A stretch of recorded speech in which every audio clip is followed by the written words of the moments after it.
Meus amigos, muito obrigado pela honra de estar aqui presente com vocês. Sempre um prazer encontrar pessoas novas, reencontrar amigos antigos.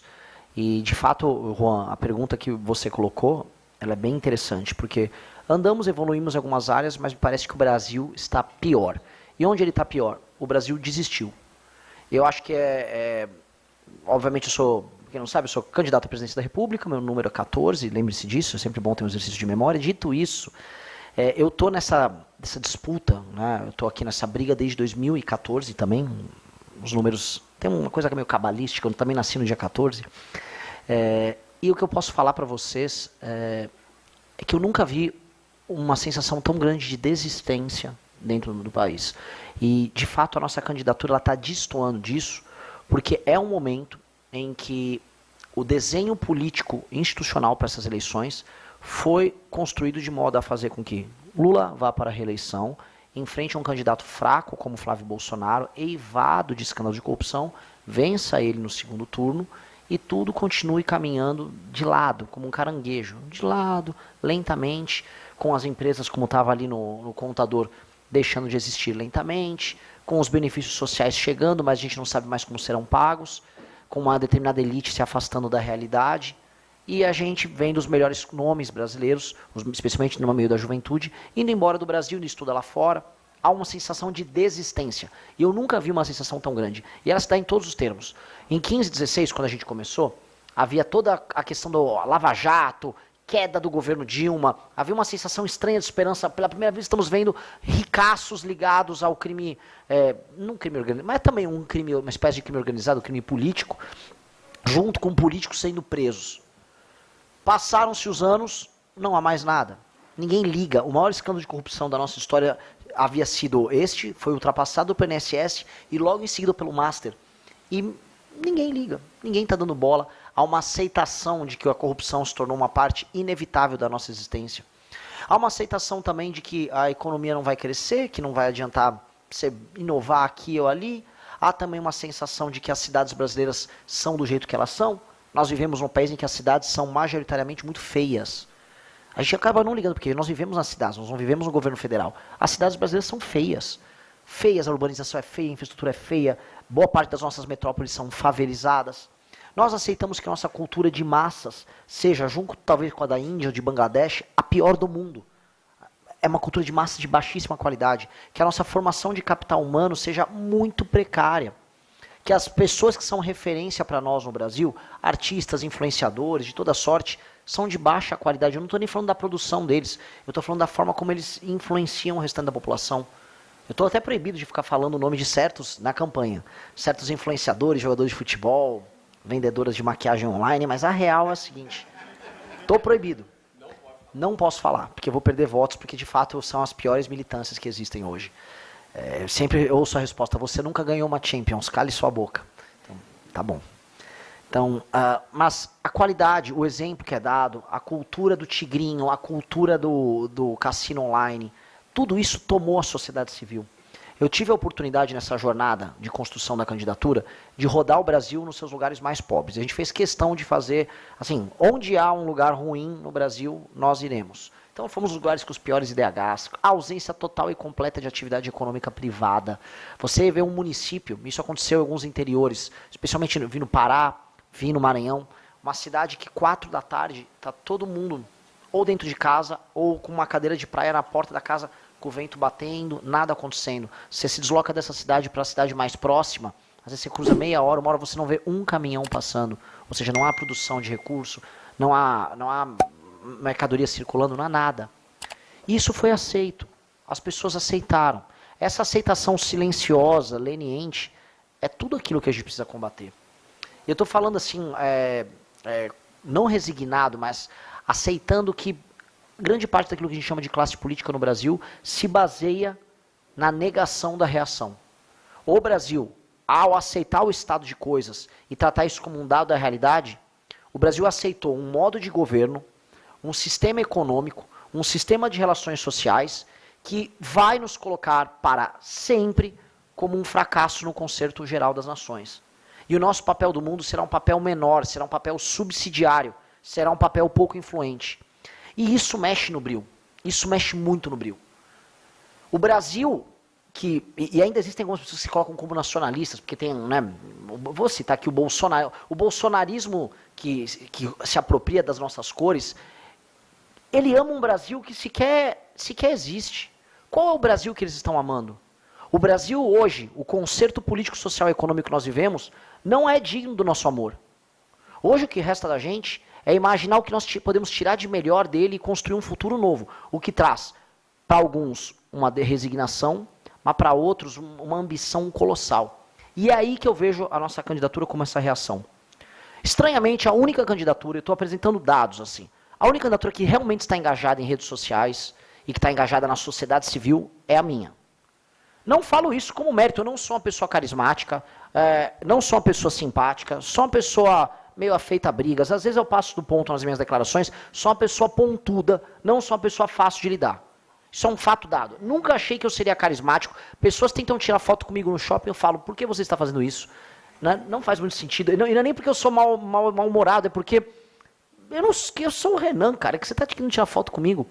A real é, para uma pessoa tão difícil estar criando uma mobilização dessas, é que algo que nós estamos fazendo está muito, mas muito certo. E algo se reflete no discurso e no slogan da nossa campanha, que é, o futuro é glorioso. E ao invés de ficarmos, e eu do Movimento Brasil Livre, qual fiz parte, não digo que a gente incorreu no erro, mas a gente ficou preso num curto-circuito, que era de ser crítico a tudo e a todos o tempo todo. Atacava o bolsonarismo, atacava a esquerda, e aí a gente ficava naquele ciclo de mau humor, do ciclo da não proposição. Quando a gente criou o partido político, e eis a importância de ter criado o partido, nós passamos a ter que necessariamente propor uma porta de saída e um horizonte. E isso passou a ressoar, e essa é a beleza dessa história, com os mais jovens, porque os mais jovens já não estavam mais já estavam de saco cheio da dicotomia. Para os mais jovens, ser Lula ou Bolsonaro não significa nada, é um conjunto vazio. Para uma pessoa que tem 20 anos de idade hoje, essa pessoa viveu o governo Bolsonaro e viveu o governo Lula, e ela achou tudo muito ruim. A experiência de viver neste Brasil para ela não faz sentido. E hoje, com as redes sociais, com as pessoas conversando, comunicando, com a vida nos Estados Unidos, a vida na China, chegando no celular dela diariamente, a pessoa pensa, a vida não é para ser assim. E cada vez menos é para ser assim. Então, dentre as gerações mais novas, veio algo que é muito estranho, que é um surto de otimismo, ambição e esperança. Que é o motor da nossa candidatura. Que é o que vem fazendo, por exemplo, estranhamente, ontem eu fui no SBT News, ser entrevistado, eu falo estranhamente, eu volto a colocar, quem sabe, eu nunca fui uma pessoa popular no nosso grupo político. Estranhamente eu dei um pico de audiência, foi recorde de audiência, fui recorde no ano de audiência da Globo News na minha sabatina. Fui no SBT, no canal do SBT, depois que fez a transmissão, não digo que foi recorde, mas a audiência aumentou quando eu fui dar minha entrevista. Quando eu tenho participações em podcasts, entrevistas, as audiências vêm subindo e sempre com o slogan das pessoas, o futuro é glorioso. Não é eu odeio o Lula, eu não sou o PT. Porque se você se afirma na negação, nada você é. Nós não podemos nos afirmar na negação. E aqui vai um pequeno parênteses com uma parabenização ao trabalho de vocês. Porque quando você cria ideias e você difunde ideias e você cria a plataforma, você se afirma na afirmação. Quem se afirma na negação é um fracasso. E aí a gente tem que entender que o bloco político, que em grande medida a gente faz parte, que se autodenominava antipetismo, essa é a real, dos tucanos até agora, ele já errou porque é um erro de nascença. Você se definir como negação ao PT, você está afirmando o PT.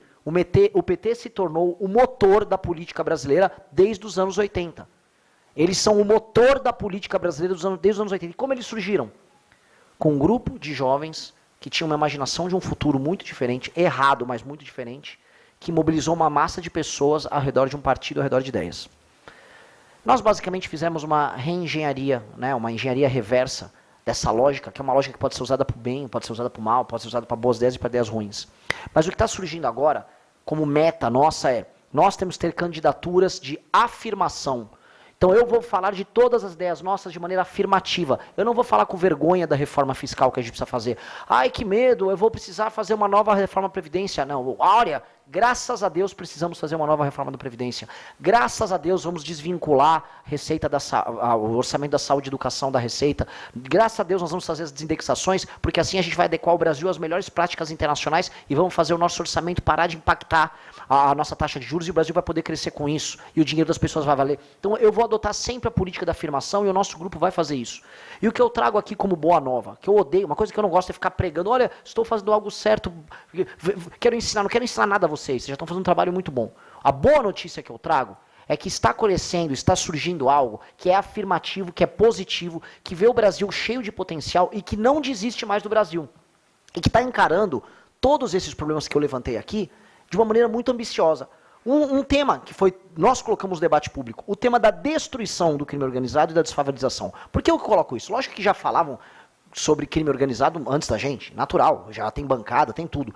Quando nós começamos a tratar de guerra contra o crime organizado, direito penal do inimigo, e recuperação de territórios, é só checar. Quando que as pessoas falavam de recuperação de territórios, que não existia no debate político sobre segurança, e quando começou a entrar? Nós começamos a divulgar.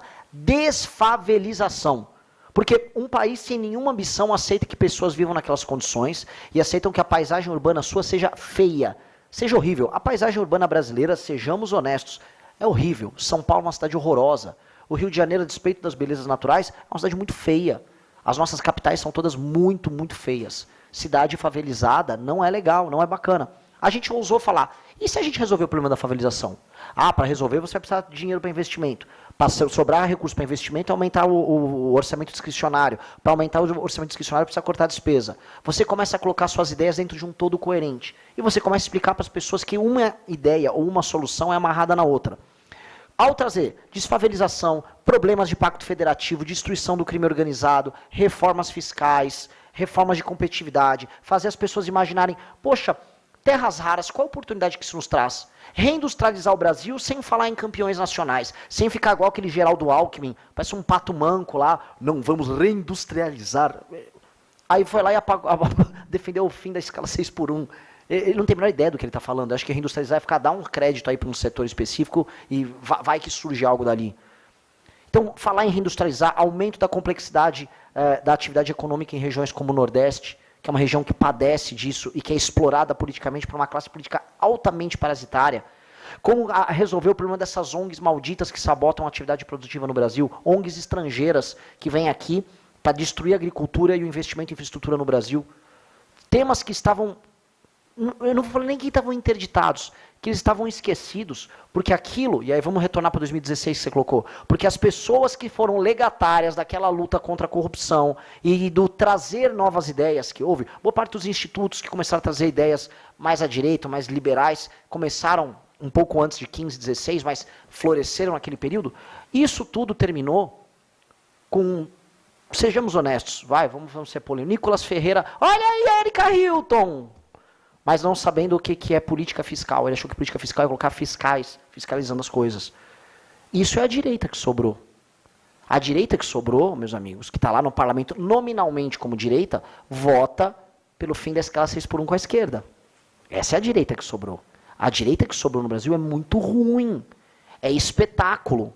Lançaram a direita, né, supostamente pró-mercado, lançou seus candidatos agora, todos ouvindo funk, danças das mais diversas. Nenhum projeto sério na agenda que interessa para os senhores aqui. Nada. Salvo a minha pré-candidatura, que agora é candidatura, salvo algumas falas do Romeu Zema, salvo algumas falas do Caiado. O outro candidato que está lá em segundo nas eleições prometeu fazer uma reforma, um ajuste fiscal baseado nas receitas extraordinárias. Não, a gente vai pegar uns royalties aqui, vamos... Como é que é? Como é que é?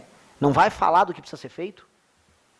Uma grande discussão que eu tinha com o Hélio Beltrão, logo quando a gente começou a MBL, era nós temos que parar de ter vergonha de falar do que precisa ser feito. E aí agora vivemos uma direita que tem vergonha de falar do que precisa ser feito, que acha que perde voto, mas não é nem voto, acha que perde likes em rede social. A direita se tornou um bando de influenciador de rede social, e eles serão eleitos aos montes agora, né, para esse Congresso Nacional. Todos vão ficar denunciando a hipocrisia da esquerda, os banheiros trans. Vão lá, vão fazer o que precisa ser feito, vão arrumar grandes brigas lá na Universidade Federal de qualquer estado do Brasil. Olha só, o comunista. E falo isso sendo parte de um grupo que já fez isso.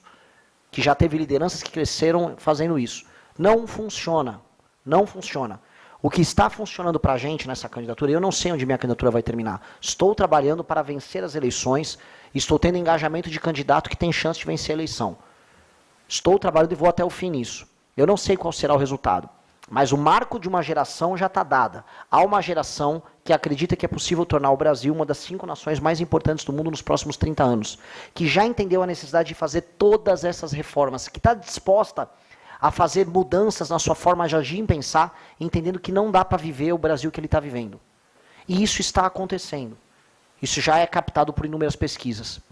Então, este algo novo que vem negar esse sentimento de derrota e de desistência que a gente está vendo em todos os lugares, é um sentimento que eu não queria que ficasse restrito apenas ao projeto nosso, à minha candidatura, volto a falar, nem sei porque gostam de mim.